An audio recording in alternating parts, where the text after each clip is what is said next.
Montée des couleurs à la présidence, le capitaine Ibrahim Traoré répond aux propos du président Macron.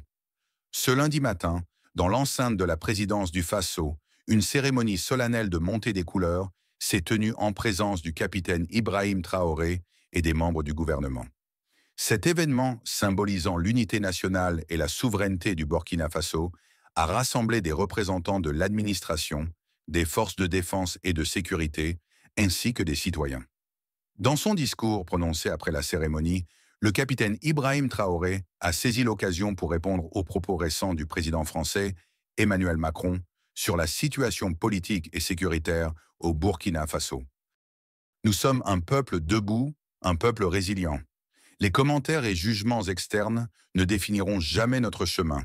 Le Burkina Faso appartient à ses fils et filles, et c'est ensemble que nous construirons notre avenir, loin de toute ingérence, a déclaré le chef de l'État avec fermeté. Le capitaine Traoré a également réaffirmé l'engagement du gouvernement à restaurer la paix et à garantir la sécurité sur l'ensemble du territoire national. Il a appelé les partenaires internationaux à respecter la souveraineté du pays tout en soutenant les efforts locaux pour un développement durable et inclusif. Dans un message adressé directement au peuple burkinabé, il a exhorté chacun à maintenir l'unité et à contribuer à la consolidation des valeurs de justice, de liberté et de solidarité. La cérémonie s'est conclue par des chants patriotiques, tandis que le drapeau national flottait fièrement sous les applaudissements des participants. Je vous souhaite très bonne et heureuse année 2025, à travers vous donc à tout le personnel travaillant à l'institution présidente du Faso. Je souhaite que 2025 soit une année pleine de santé pour vous, votre famille et vos proches, pour que vous puissiez donner le maximum de vous-même dans le travail pour le bonheur de notre peuple. Que 2025 soit une année où vous verrez tous vos projets donc couronnés de succès, de prospérité et surtout que tout au long de l'année, que Dieu guide donc notre action, nous protège et veille sur nous. Je souhaite aussi rappeler à tout un chacun que la lutte contre l'impérialisme doit être donc intégrée dans nos gènes maintenant. Ça doit être une lutte qui se mène de façon implacable et tous les jours. Parce que beaucoup de gens n'ont pas compris ce que c'est que cette lutte jusque-là. Nos vaillantes forces combattantes sont sur le terrain. Ils mènent le combat contre les valets manipulés, ces criminels qui écument nos campagnes tous les jours et tiennent bon pour amener la paix dans notre cher Faso. Autant ils le font, nos masses populaires laborieuses, que sont les agriculteurs, les éleveurs, se battent aussi également pour qu'on puisse atteindre l'autosuffisance alimentaire à travers donc l'accompagnement de tous les techniciens du ministère de l'Agriculture. C'est très important. Et autant qu'eux aussi se battent dans l'administration, nous devrons nous battre pour changer de mentalité. Cette décolonisation mentale, c'est la partie la plus difficile. Et c'est pour ça que nous tenons à vous rappeler constamment qu'il faut changer de mentalité, revenir à nos sources et nous battre. Et c'est ça aussi le combat contre l'impérialisme. Toutes les occasions nous sont offertes pour pouvoir comprendre l'impérialisme, ses manifestations. Quand je prends dernièrement les propos d'Emmanuel Macron sur l'Afrique, eh bien, tout Africain conscient devrait donc comprendre très vite tout ce qu'il a pu nous dire et qu'est-ce que ça signifie. Le général Tchani a dit il n'y a pas longtemps du changement donc de tactique ou de stratégie des forces françaises en Afrique, et je pense qu'il est venu le confirmer. Il s'agit de dissoudre et de garder un dispositif socle. Et Emmanuel Macron l'a si bien dit qu'on ne peut que le remercier pour cette sincérité, même si certains ont voulu mettre la poudre aux yeux de leur population, mais la réalité finit par rattraper aussi. Ils ne partiront pas de certains pays, ils ont juste dissous le dispositif. Vous ne les verrez plus dans des bases, mais dans les ambassades, ils seront là. Ils vont constituer des sociétés de sécurité pour sécuriser leurs sociétés qui existent dans ces pays-là. Mais les soldats seront là, mais vous ne les verrez plus en tenue ou rassemblés dans des bases. C'est tout ce que ça veut dire. Ils vont se réorganiser, mais seront là. Il a parlé de politesse vis-à-vis de certains chefs d'État en leur donnant la primauté d'annoncer donc la rupture ou le départ des forces françaises. ça nous importe peu, on peut dire.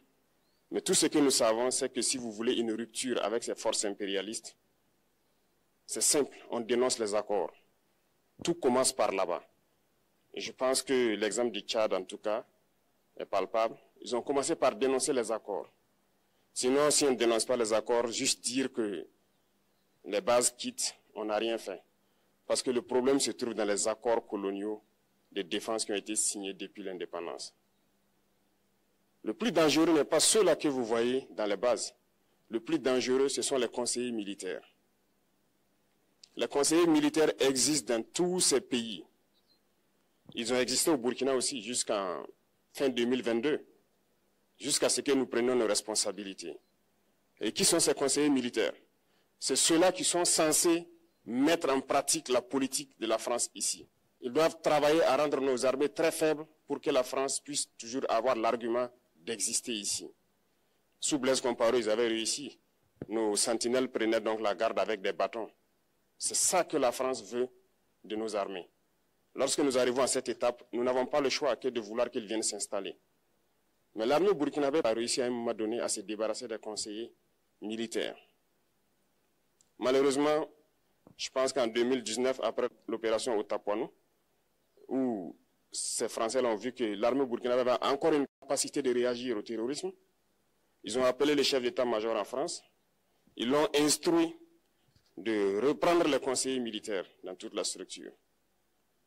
Eh bien, il n'a pas accepté, mais au retour au pays, les politiques l'ont instruit d'accepter les conseillers militaires. Et c'est là que les conseillers militaires sont revenus dans l'armée burkinabé en 2019. Avec toutes les conséquences qu'on connaît, l'armée était en train de disparaître dans les années 2020-2021. Et d'ailleurs, c'est le moment où beaucoup de militaires ont dû déserter parce qu'il n'y avait plus d'espoir. On était en train de s'effondrer. Voilà un peu comment ils travaillent. À l'état-major général des armées, dans tous les états-majors d'armée, dans les écoles, c'est eux qui sont censés dicter la politique de notre armée. C'est eux qui nous disent combien recruter, quand recruter et qu'est-ce qu'il faut en faire. Ils sont dans les écoles pour nous dire comment il faut les former et ainsi de suite. Tant que ces conseillers militaires sont là, vous n'êtes pas indépendant. Votre armée aura juste l'apparence d'une armée qui sera là en train de faire des parades, du cirque. Mais lorsque viendra la guerre, vous vous rendrez compte que la parade, c'est une chose, mais la guerre, c'est une autre chose.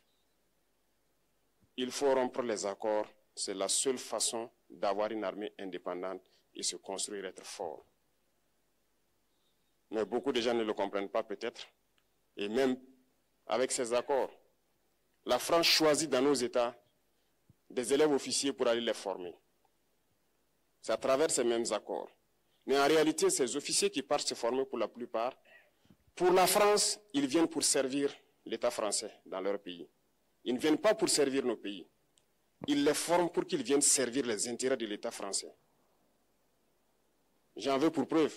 Lorsque nous nous sommes révoltés, beaucoup d'officiers au Burkina qui ont été formés en France ont été immédiatement contactés pour leur dire que c'est le moment de se mettre en action parce que vous avez été formés pour ça, pour servir les intérêts de la France. La plupart de ces officiers nous ont rendu compte, nous avons pris acte et nous continuons de suivre. Lorsque un officier formé en France arrive dans son pays et par malheur meurt soit par accident ou bien sur le champ de bataille, en France, il y a une nuit d'hommage aux morts dans l'armée, comme partout ailleurs. À la nuit d'hommage aux morts, on cite le nom de l'officier en question et on dit « mort pour la France ». Il ne le forme pas pour servir son pays, il le forme pour servir leur État. Et dans beaucoup d'États africains, il y en a plein de ces officiers. Combien sont patriotes, Dieu le sait. C'est une leçon que Emmanuel Macron a donnée encore aux chefs d'État africains, de se rattraper et de pouvoir vraiment mener cette lutte contre l'impérialisme. Mais en plus de ça, il a aussi insulté tous les Africains dans ses propos. Il y a une partie qui a retenu mon attention, là où il parlait d'ingratitude, et que l'ingratitude est une maladie non transmissible aux humains. Lui, il est humain, notre ingratitude n'est pas transmissible à lui. Voilà comment ce monsieur voit l'Afrique, voit les Africains. Nous ne sommes pas des humains à ses yeux.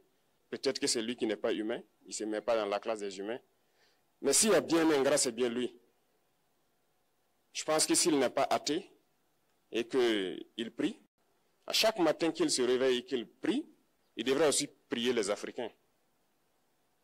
Parce que c'est grâce à nos ancêtres qu'il existe aujourd'hui une France. Il devra nous prier. À ses yeux, nous ne devons pas être des humains, nous sommes plus que des humains. Ce sont des messages très forts qu'il passe. Moi, je pleure le peuple français. Mais quand même, il est bien pour l'Afrique. Il est un mal nécessaire pour nous. Ceux qui veulent se réveiller, se réveillent. Ceux qui ne veulent pas se réveiller, comme on le dit, on ne peut pas réveiller quelqu'un qui ne dort pas. Les Africains doivent se réveiller. Nous devons travailler à être indépendants, à faire au moins ce que nos peuples connaissent le bonheur. Et la lutte contre l'impérialisme, c'est ça. Il faut décoloniser les mentalités, prendre en compte toutes ces données-là, parce que le monde nous donne tellement d'exemples à voir. Pour eux, il n'y a pas de morale. Ils peuvent vous désigner aujourd'hui terroriste, mais demain, vous êtes un héros, par leur simple bouche.